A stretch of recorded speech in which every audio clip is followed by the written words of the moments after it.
If you like what I do, consider joining my channel or donating to my coffee. Links in the description.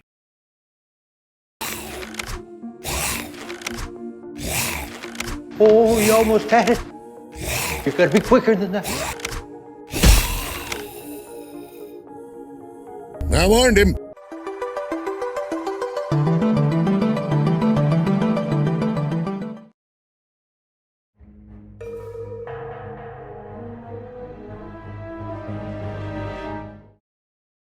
Twilight Monk is a game I was pretty excited for many reasons. 1, I liked its art style. 2, I liked its overworld and 2D gameplay shtick. And 3, it was based off of a popular book series. I haven't read any of the books from the series, but I always get excited when an existing IP from a different entertainment medium decides to dabble in the world of video games. I know that seems weird, especially coming from someone who grew up in an era where mixing existing IP and video games didn't do so hot. But nowadays, this kind of cross-media shenanigans has been working out pretty well in the MV space. WayForward did a pretty good job with Aliens Infestation on the DS and The Mummy Demastered, and you can't tell me Team Ladybug didn't knock it out of the park with Record of Lodos War, Deedlit, and Wonder Labyrinth. So whenever a non-video game IP wants to be a video game, I'm all for it.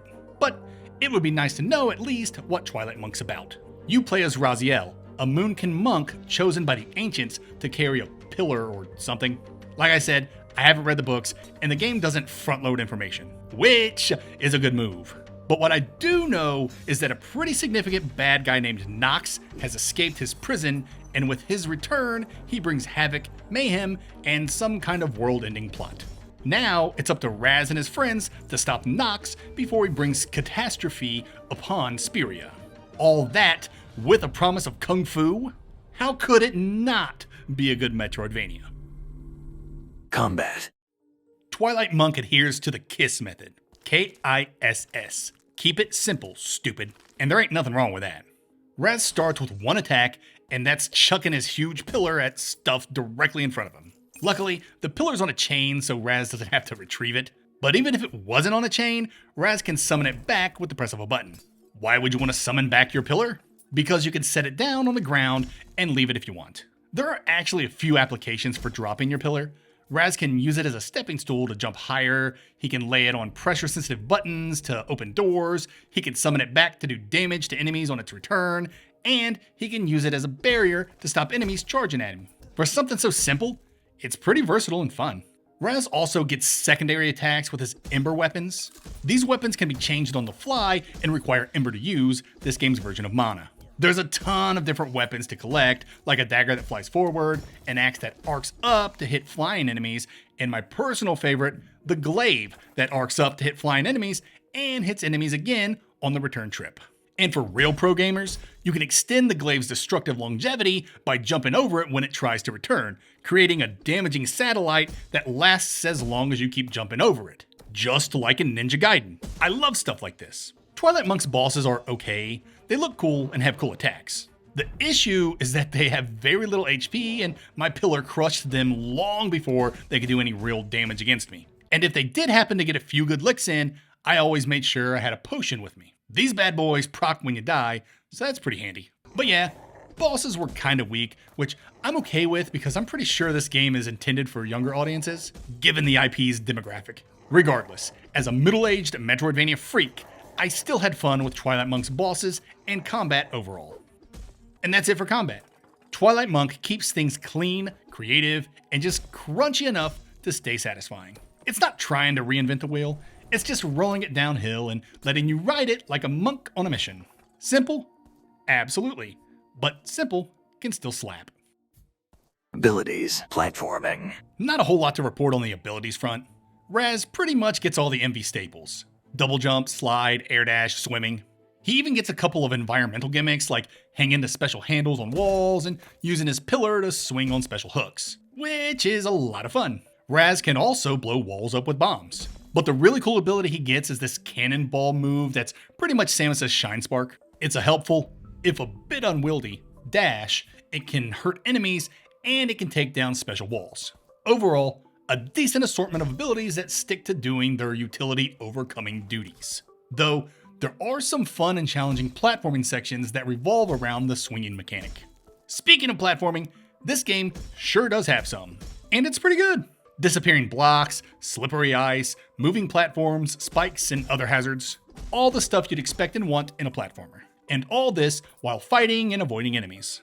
Twilight Monk's platforming ticks off all the boxes without doing anything too taxing or challenging, which, again, is probably a good move considering the younger audience the game's catering towards.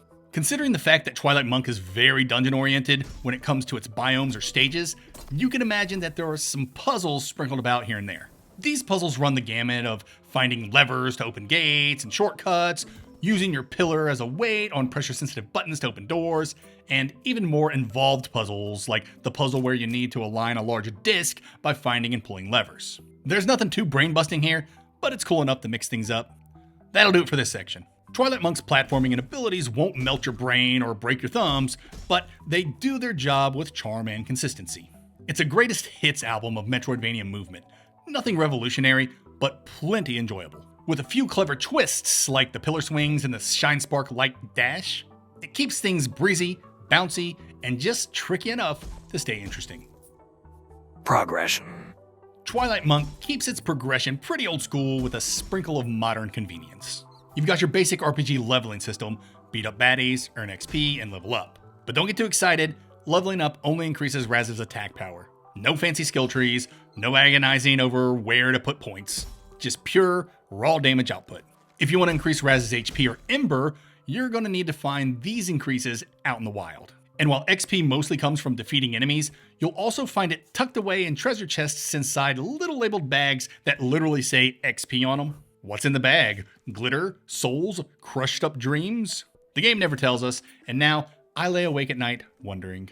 Something else you'll find in these chests and from defeated enemies are pennies. This game's form of currency. Shops are littered all over Speria, and each shop is unique in what they offer. Some provide talismans, others provide potions that resurrect you when you die, and some even provide you with ember weapons. The point is, if you want to get everything in this game, you better remember where all the game's shops are. I say this because I was always low on cash and had to revisit shops if I wanted a sweet talisman I couldn't afford earlier. Hey, let's talk about those talismans. These are accessories you can equip to tweak Raz's stats and give him new abilities. Some let him run or swim faster, others let him donkey kick his pillar for longer reach and extra damage, and my personal favorite slows down overworld enemies so you can ignore the riffraff and focus on sweet, sweet exploration. You start off being able to equip just one talisman, but if you want more slots, you'll have to take on the hunt. Early in the game, an NPC hits you up with a challenge. Kill a certain number of each enemy. Kill 10 slimes, that's one hunt down. Rack up a few of these hunts, and you can return for rewards, most notably, more talisman slots. It's a neat idea, but unless you're really into grinding, you might find it a bit tedious. Fortunately, I completed quite a few hunts just by playing naturally, which was enough to snag a few extra slots without burning off my thumbs. But going for 100% completion, that's a tall, grindy order. But the hunt isn't the only side quest in Twilight Monk. There are birds and spiders to find too.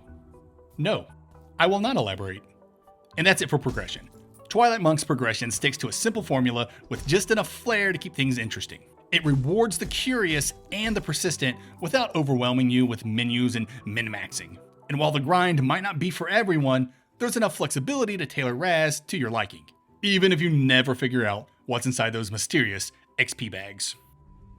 Exploration. Exploration in Twilight Monk is hands down my favorite part of the game. It carves the world into two distinct experiences, the overworld and the dungeons, each bringing its own flavor to the Metroidvania stew. The overworld is a clear homage to Zelda 2 and JRPGs of the olden days, complete with top-down traversal, hidden caves, town hubs, and, you guessed it, those random enemy encounters you'll either love or loathe. Personally, I didn't enjoy them much. Bumping into an enemy plops you into a 2D combat gauntlet where your job is to exit stage left or right, and sometimes down. And if you want to kill a few monsters on your way out for the hunt, then by all means, go wild. What I did appreciate about these encounters was the randomness. Sometimes you'd find yourself in a combat-heavy arena, sometimes you'd be greeted with a bunch of treasure chests, and sometimes you'll luck into a rare monster needed for the hunt. While I found the mechanic a bit intrusive, I loved the unpredictability. And if you're really not feeling it, there's even a talisman that slows overworld enemies down, letting you sneak by like a stealthy monk on a mission. Smart design choice. But what really sells the overworld is its throwback charm. The visuals, the music, the mystery, it all transported me back to the SNES and early PS1 era JRPGs of my childhood. That feeling of accidentally finding a secret cave or rare item, beautiful. It made me feel like a kid again, and for that, Twilight Monk gets a huge win. Then there are the dungeons, your standard Metroidvania side-scrolling affairs, packed with puzzles, combat trials, gated progression, and bosses who are more than happy to wreck your face. This is also where you'll do a bulk of your ability-based backtracking, and thankfully, the game gives you plenty of reasons to return to old biomes. Hidden talismans, summon characters, ember weapons, HP and ember boosts, birds and spiders. No, I still won't elaborate. And for all that revisiting, the game offers great tools. The map system is solid, not overly detailed, but room shapes help jog your memory. Toss in a fast travel system and a late game dirigible I don't want to spoil, and backtracking becomes breezy rather than burdensome. The last thing I want to talk about are the skull doors you find scattered throughout the game that block off areas for later. There's just something fun about a locked door in a Metroidvania. Obviously, it doesn't have to be a locked door, it's the intrigue, the thrill of being teased by something bigger just out of reach. The skull doors are a little too on the nose and end up being part of the critical path, but I liked them nonetheless. That's it for exploration. Twilight Monk's world is built for the curious. With an overworld full of secrets and a Metroidvania-style dungeon system that rewards revisits, exploration shines. It hits the nostalgia nerve and the modern quality of life nerve at the same time. Atmosphere. Narrative. If I had to describe Twilight Monk's atmosphere in one word, it'd be personality. The game permeates style from every hand-drawn stroke.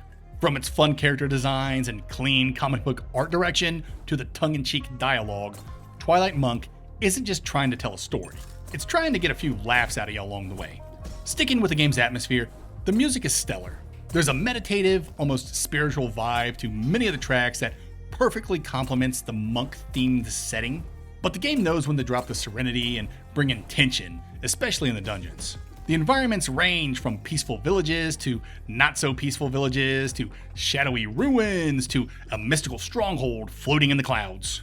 And each biome carries its own emotional fingerprint. The contrast between the whimsical art style and the occasional serious themes gives Twilight Monk a unique tonal balance that's hard to pin down, but it works. And that tonal whiplash extends to other facets of the game. I'll give you some examples. First, enemy designs can vary wildly. You have your cutesy enemies like slimes and bats and stuff, very cartoony with minimal detail. But then you have this skull enemy that's highly detailed with incredible shading that contrasts with the game's cartoony aesthetic. I loved this shift of detail variety for some enemies because it made the more detailed enemies look and feel way more menacing. It was a cool touch. My second example is a bit spoilery, so I'll be vague. Basically, there's a part in the story where Raz gets captured, and what happens to him, and especially how he looks, caught me off guard because it was so creepy. During this part, I was like, kids are gonna be playing this game? I guess that takes me to another point. This game cusses a few times. Not a big deal to me, and the curse words aren't that bad, but I just thought I'd bring it up if you were interested in getting this for your kid. As far as the narrative's concerned, the game kicks off with a typical Chosen One vibe, but what makes it stand out is how self-aware it is. The world's weird and full of surprises, like this huge blue cat that shows up out of nowhere, or this wizard with an enormous head. And the game never takes itself too seriously. Expect jokes, over-the-top cliches played up for laughs, and some story beats so predictable that the game hams them up rather than hides them. It's an interesting tone that I think younger gamers or fans of the book series will appreciate. The lore itself is surprisingly rich too. As mentioned, Twilight Monk's a game based on a book series, so there's a lot of world building that's already been built. To the devs' credit, instead of expositioning gamers to death, they instead opted to just throw you into the thick of things so you can figure out the world, its history, its characters, and their relationships yourself. I can't help to feel that I missed a few references and significant Easter eggs because I haven't read the books. But I find that to be awesome when devs cater to an IP's fan base. Plus, I never felt confused or lost narratively. All in all, they did a great job with this game's narrative. And that's it for this section. Twilight Monk is bursting with personality, blending comic book visuals, cheeky writing, and an unexpectedly rich world steeped in lore. Its mix of whimsical and creepy tones gives the game a unique flavor, while the music and environments elevate the monk-themed setting with style.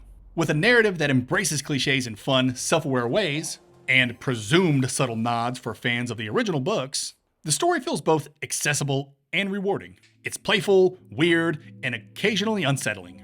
And that's exactly why it works. Final thoughts and score. Twilight Monk doesn't try to dazzle you with complexity or reinvent the genre.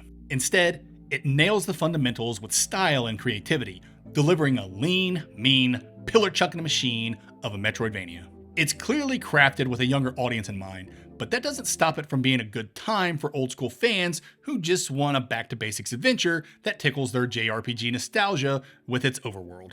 Whether you're platforming through well-designed dungeons, juggling ember weapons, or unraveling secrets hidden across the Zelda 2-inspired overworld, Twilight Monk keeps things fun, fast, and flavorful. Sure, the bosses could use a bit more bite, and the grind-heavy system for the hunt won't be everyone's cup of tea. But the world is charming, combat is satisfying in its simplicity, and the pillar mechanic alone is a delight to mess around with.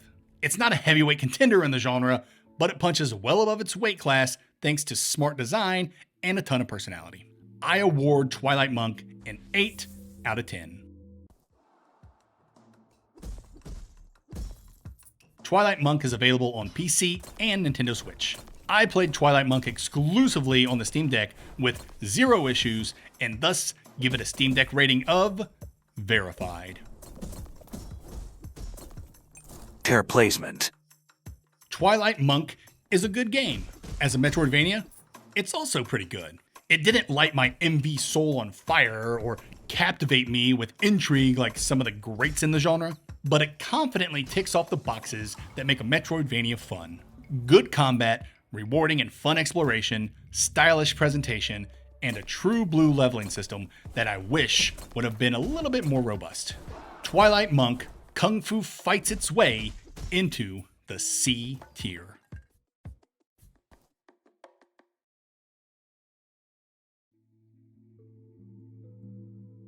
Twilight Monk doesn't reinvent the genre, but it does enough differently, such as its cool overworld approach, to keep things interesting so it sticks out. It's a confident game with clear potential for growth if we're so lucky to get a sequel. It's clear the devs understood the pillars of the Metroidvania genre.